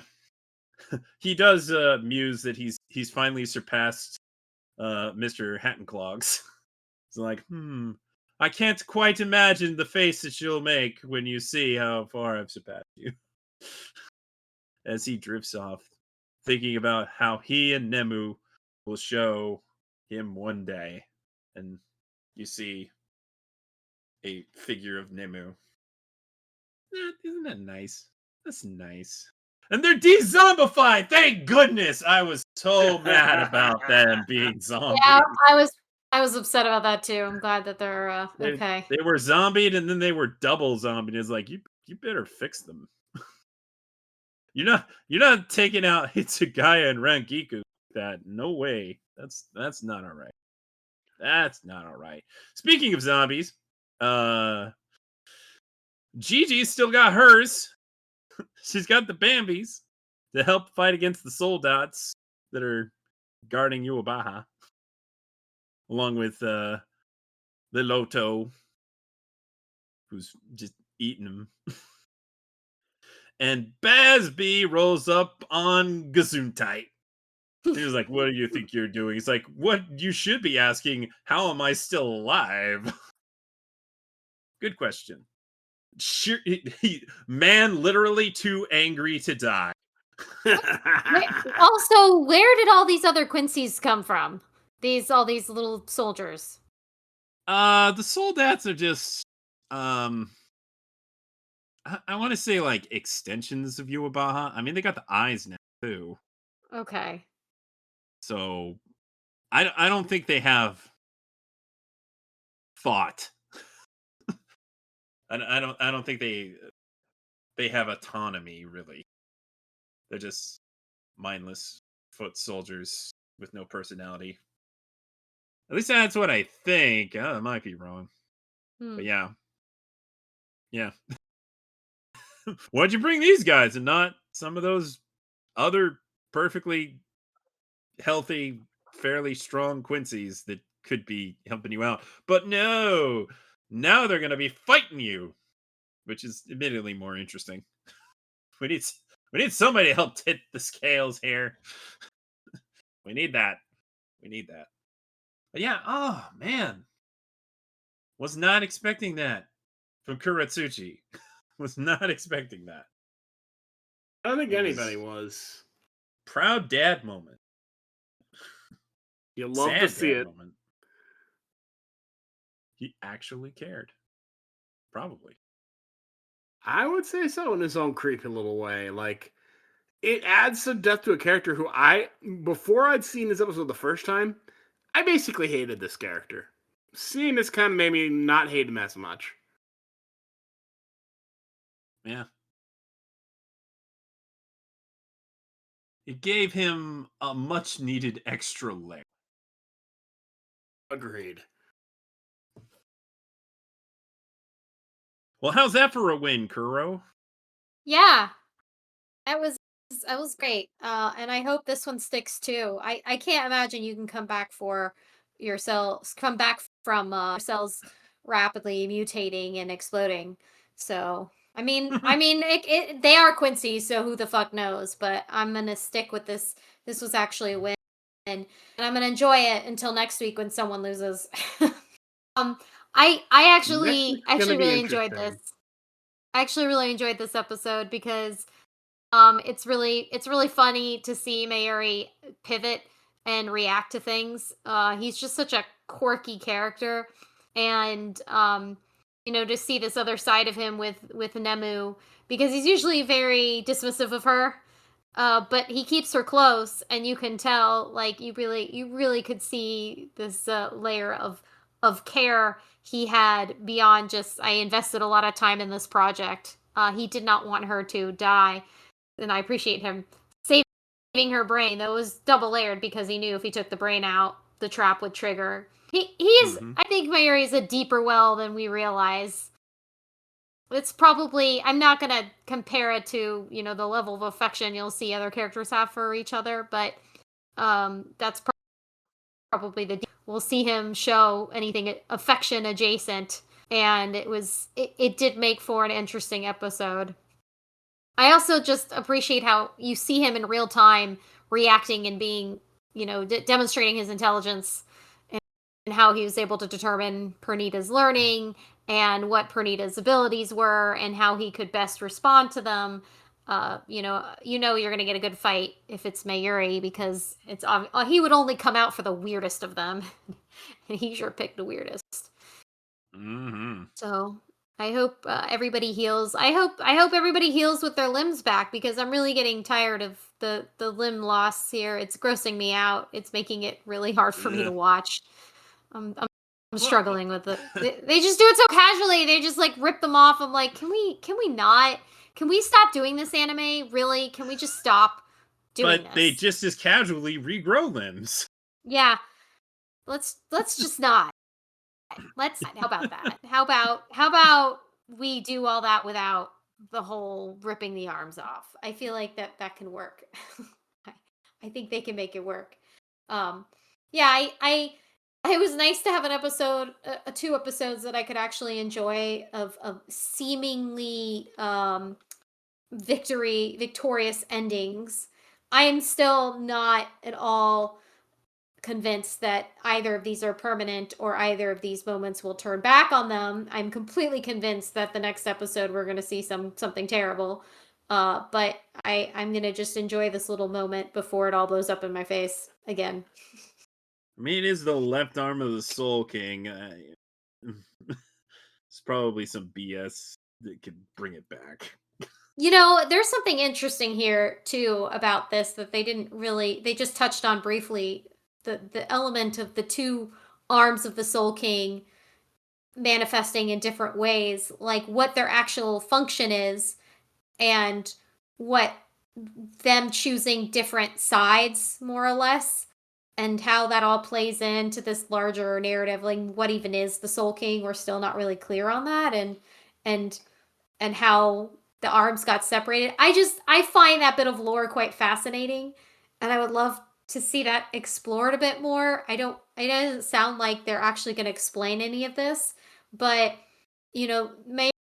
immediately stun this as he's trying to interpret the left arm's actions, Pernita's actions, like that what it was choosing a Quincy side. It was proud of it and pretty aggressive about its ability to maintain that. So I found that pretty interesting, lore wise.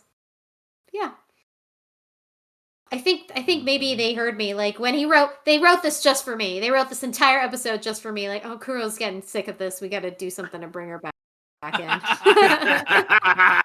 I've been sitting knowing that Maybe. these 2 episodes were coming, and I'll also say the next 2 episodes I think you'll also like. Maybe I we'll just see. look to make sure about something, so we'll see. But I think you're at a point where you'll have a little more fun than you've had. Yeah, I just Hmm. I would just I'm just kind of getting tired of the Deus Ex Machina of Quincy's and their overpowered abilities making these crazy comebacks from ridiculous situations. Like even for anime, it was just getting really old. So that's where we're at now. Yeah, good episode. Weird episode. It's weird as fuck. It is a This very whole weird night episode. This whole Toonami was fucking weird, though, as we've established. It was. This was a very weird Toonami with all these weird, crazy stuff happening. Oh, I just Do you know- remembered an important detail. Hashvalth was like, what's Uryu Ishida up to over there? Yes.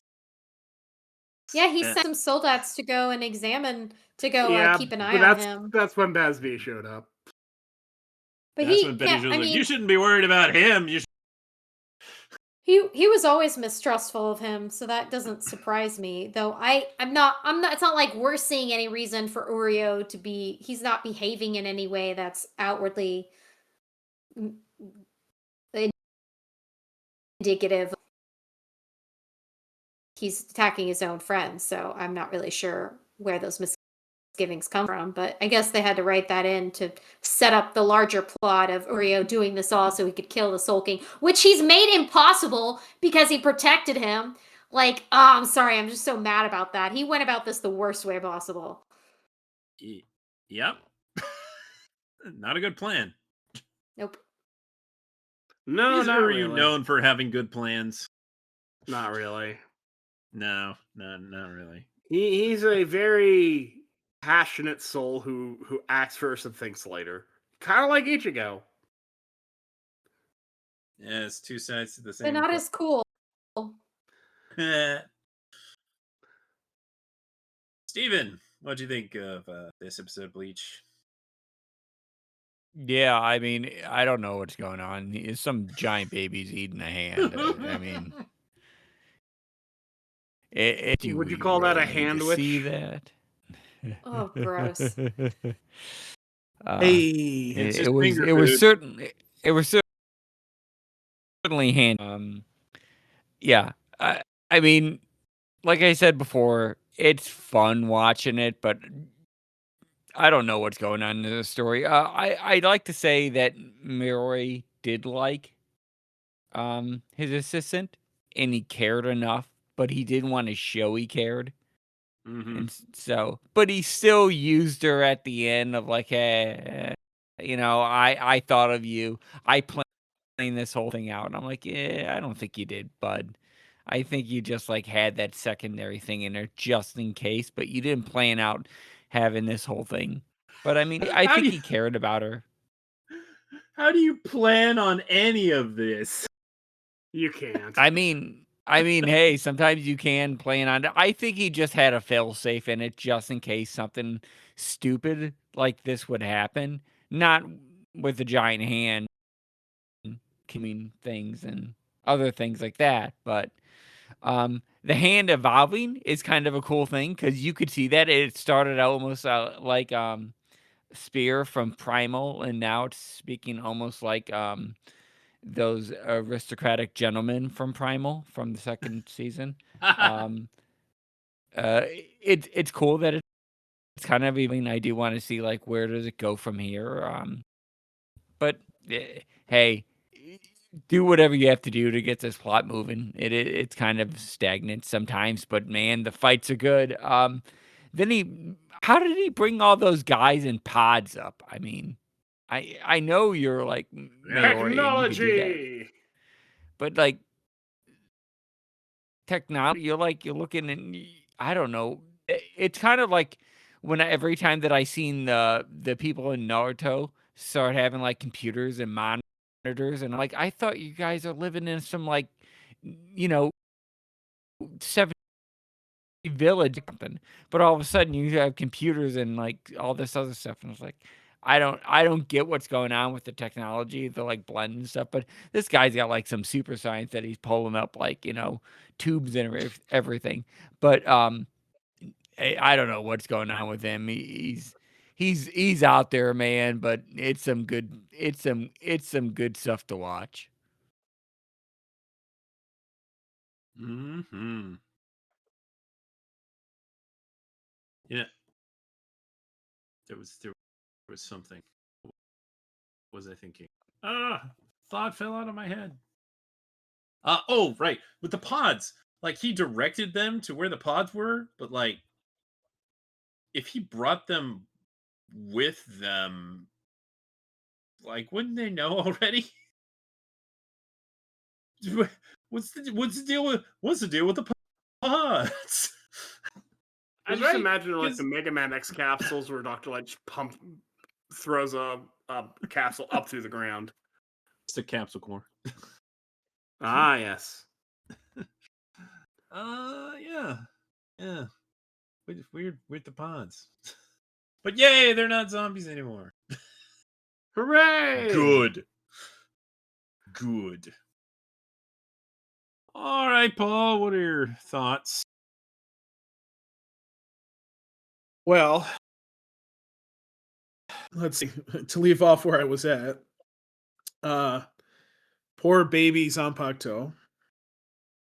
Mm-hmm. Holy fuck! Finally, a goddamn Quincy dies. Holy shit! Like, just took killing his lieutenant basically to do it, but whatever. Uh, and yes, I do have to ask the question: is she really dead? Because if he took the brain, is he just gonna like respawn her? And it's like, Well, the okay, most important stuff was in the brain, I suppose. yeah. So Like I that'll said, be the interesting. visuals seem to imply that she's coming back, but who knows? And he might just keep it as a keepsake. Yeah, so that, I mean that'll be interesting. It'll be interesting if oh, what did they call it in Dragon Ball Z? What were the chambers called?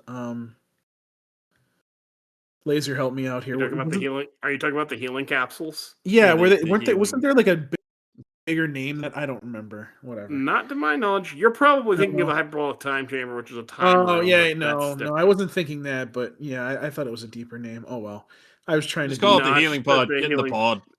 Get in the Get in the pod. pod. Get in the healing pod. I just find it hilarious that like we got like Dragon Ball Z, we got Dragon Ball like references in Bleach basically at this point. Well, that's not surprising. Yeah, I mean, Tite Kubo has actually drawn Dragon Ball characters for various occasions. It's a thing.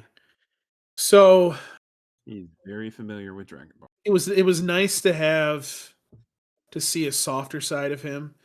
I wouldn't go to the degree that I think that he planned on this happening. I think it was more, how do I put this? In the beginning, he thought she was just, you know, another thing he created, but it came to be, and they don't really say it outright, but this was basically his daughter in a sense. So, Mm-hmm. I think it basically came out to be like, this is, this was somebody that was special to me because she,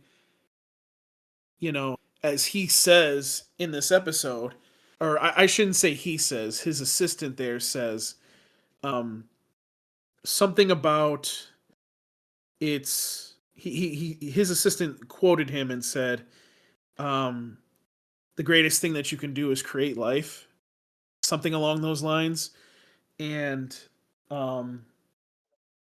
I think that was kind of cool in the sense that, okay, well, this dude isn't just an asshole that wants to experiment on everybody, and you know is without any emotion, and that was nice to see. It was definitely a change from what we've been seeing. It's more of what we've seen in Bleach in past episodes of the original Bleach series. And I think that works better for Bleach than what they've been trying to do in the series so far. So I enjoyed that immensely. I kind of actually hope that he's able to bring her back in some fashion or form, just because that was touching to see. I mean, maybe the chamber will do that. Who knows? I don't know. Kapachi. He's like, yeah, go put Kapachi in the other one. I'm like, yeah, that dude got fucked up. You better help him because he's probably one of your strongest Soul Reapers. So yeah, go help him. Let him heal because you're gonna need him later probably. What else? Oh, and it's so nice. It's so nice to see them not zombies anymore. If you remember, I was sitting here going, "Fuck them for turning these." All of a sudden now they're not zombies anymore. Oh, thank God. So it's gonna be interesting to see what kind of part they play. The more fucked up part is I'm sitting here thinking to myself, what about the Soul Reapers that got shot and they're just somewhere on the street and they could be in these pods healing, but yet the captain's like, fuck you, I need the pod. Like, what the fuck? Like, I guess you had some emotion, you're not as fucked up, but fuck you for not trying to get those other Soul Reapers in the pods because they're more fucked up than you. So yeah, that was yeah, that was what I thought. I keep getting confused by the fact that this is supposed to be the Soul King's left hand, but Yeah. so the right hand was what's his name, right? It Am I was right? inside of Captain Ukitake. Okay, so that was the right hand, arm, hand, whatever. So and this is the left hand of the Soul King. That's correct. That's correct. When did Uobaha obtain the left hand of the Soul King? Because that Quincy has been Sometime around before for a here. while. Yeah, that Sometime was before interesting. this. I mean, if you think about it, Captain Ukitake's had the right hand for ever and a day as well, so they've been around. Yeah. So that part I would love to know the answer to. And I've kind of again, it's nice to see this because it's nice to see the Quincy's get killed because it's like, and it goes back to that one episode where Squad Zero basically sacrificed themselves for the one Soul Reaper, and then that Soul Reaper fucked up and didn't win, even though all those Quincy's had died, and then Uobaha just brought him back, and then the the Bankai was null and void at that point. So it's like, oh boy, it's like about fucking time that these guys get their get killed Get their because comeuppance. yeah, that's where I was trying to go with it. It's getting I had a late, so feeling. I can't. I couldn't pronounce that, but yeah, it's nice to see that because it's like, as Kuro says, it's just getting really fucking annoying. It's just out of character of Bleach, and it's just it's nice to start to come back to that center because if you're fighting an unbeatable foe, it just gets really stale and stupid after a while. So, Mm-hmm. you know. But yeah. Yeah. By the way, I hope his Zanpakuto's okay. He's just gonna have to make another one. but is Oh, his that baby went Zanpakuto boom. is his Zanpakuto though okay? Is it just go revert back and then it becomes? I don't know. That's a question I have too. But good question, right? Good question. I mean, Jizo was like the baby of his Zanto, Right. so I don't really know how that works. I don't know either. I don't want to think about how that works. Yeah. It's weird. It's also very, very weird. Weird. Yep. Right. Well, yeah, that was a weird night of Toonami, and we didn't even get into the time travel shenanigans. That'll be next week. Indeed.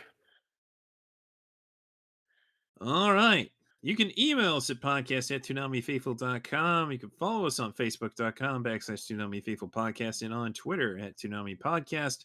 You can listen to the podcast on just about everything, including Apple Podcasts, Castbox, Deezer, Google Podcasts, iHeartRadio, Overcast, Podbay, Podbean, Podcast Addict, Radio.com, Spotify, and the TuneIn app.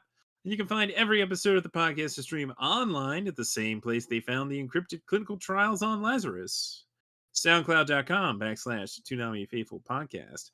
And get the latest news by following @ToonamiFaithful.com on Blue Sky and @Toonami News on Twitter. And read the news, views, and reviews. And speaking of Lazarus, I was recently listening to Quest for the Best podcast with Miles, Tristan, and Jeff. And they had an episode where they talked about Michi Hachin, and they also talked about Lazarus as a kill quest, saying that it is not among the 100 anime of all time. So that's the point of the podcast, to try and figure out what the best 100 anime of all time are. But sounds like Michiko made the list, and it was nice hearing about Michiko and Hachin. And unfortunately, two of the hosts hadn't.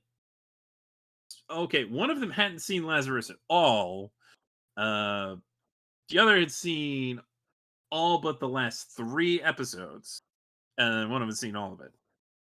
And their opinions were somewhat mixed, but in general, they consider it the first 7 out of 10 Watanabe anime. And I don't know if I agree if it was the first. But that's about. But I think some of us gave it an 8. But I think that's about what I'm. Yeah, 7.58. I think that's a fair. But range. they also staunchly agreed that Anime News Network was nuts for saying it was one of the worst anime last year. So Yeah, we can all agree that. credit for that. Which is an absurd take. Did you even watch anime last year? What? Now, don't I get me did. wrong, I there's watched a good lot of ones. anime last year. What? There were a lot what of good anime last year. If they are saying Lazarus is a 7, I'm curious what they would rate Samurai Champloo as. Oh, mean, I'd give that a probably a 9. 9 or a 10. Okay, yeah. Like I was gonna say, that is one of the still on my top 10 of all time. I mean, I would give it a 9, and I would give Lazarus a 7.5. So I can't speak for other Yeah. people, but Yeah, So I guess but, yeah. like was the implication is that that's the quote lowest that they would give, and meaning that the bar for Watanabe is just higher than other creators. Yeah. Probably that, but also they all kind of agreed that Terror and Resonance is better, and I don't know I don't know about that. I don't know about that. either. I vehemently disagree. But I think I do the too. really amusing thing to me was one of them was like, I don't think the ending really matters because Watanabe's never really been an endings are important kind of guy. Yeah. And they had a whole debate about that. I was like, well, what are you talking Oh. about? The endings in Kids on the Slope, and it's really important in Carolyn Tuesday. It's not that. I mean, it's obviously Space Dandy's a really weird case. So, yeah, but I just thought it was like, but the end, one of the best parts of Lazarus, that kind of just Agreed. haphazardly brought it all together. Like, oh, so it's unfortunate that he hadn't seen those last 3 episodes, because solid episodes with a a lot of heavy lifting to do. But I think that they all generally agreed it had good ideas, good things to say. It just didn't have enough time to say it. Okay. Fair. So check out The Quest for the Best. It's a great podcast. Very entertaining. They talk about a show that's going to make the list, and then they talk about a show that's not going to make the list and explain why. So, for instance, in the first episode, they talk about how Freyrin is great and Solo Leveling is not that good. Why not both? I know. Well, at least one of them said that they like Solo Leveling, but I mean, I don't like Soul Leveling as much as a personal taste, but if I was going to judge it, well, yeah, it's high tier. yeah. But they've talked about some great stuff. Bakano, Pat Labor, Michiko and Hachin, as I mentioned. Odd Taxi. I love that they talked about Odd Taxi. Good show. Good show. Freyrin, Pokemon. They talk about you gotta talk about Pokemon at some point. It's inevitable. And also Orb and 100 meters from the creator of Orb. And those things are somehow interestingly related. Zach from the One Piece podcast was actually on the Orb episode. Does talk about One Piece. And they all kind of agree, okay, One Piece is maybe not a good choice for 100 best anime. And I'm like, yeah, kind of. I mean, yeah, it's still my favorite anime, but I get it. So yeah, give them a listen. Good stuff. Right. Steven, tell the folks where they can find you. You can find me, where can they find me? Oh yeah. You can find me on like every social media platform under MXA Ghosts. I stream sometimes. I'm almost done with Hollow Knight. God, that game is too long.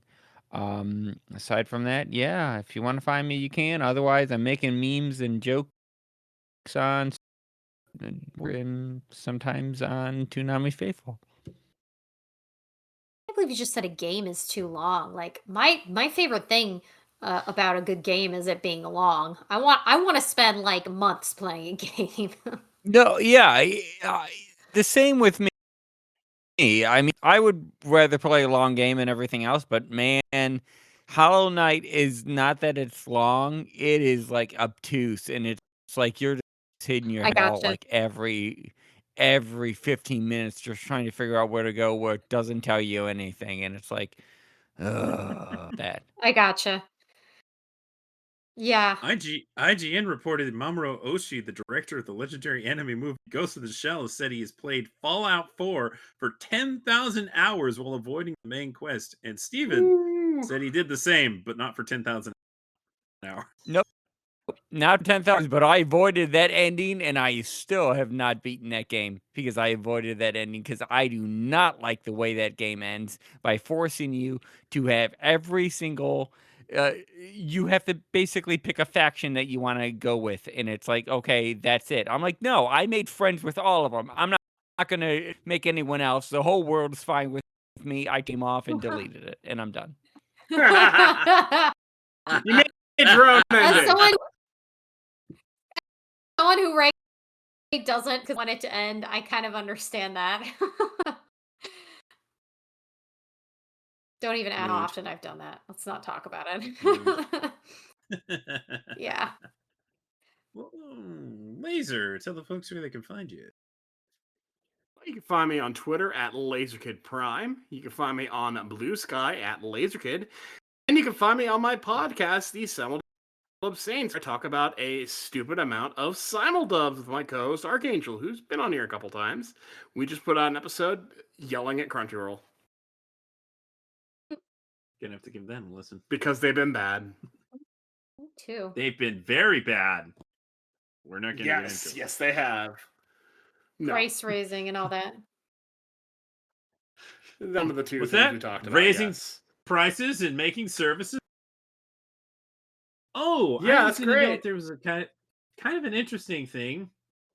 When I was expecting to see the Crunchyroll logo at the end of Blue Lock and Tokyo Revengers, instead I was greeted by the Sony Pictures Television logo.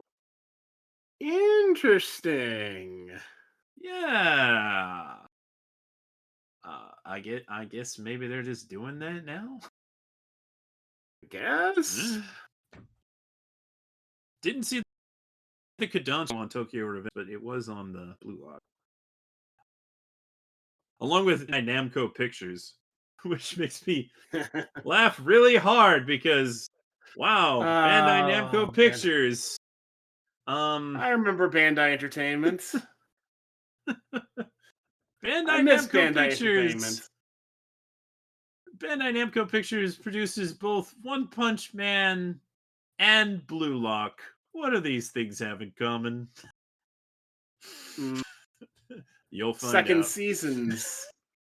Mm, Second seasons that are very limited. yes. Very, yes, indeed. Bandai Namco Limited.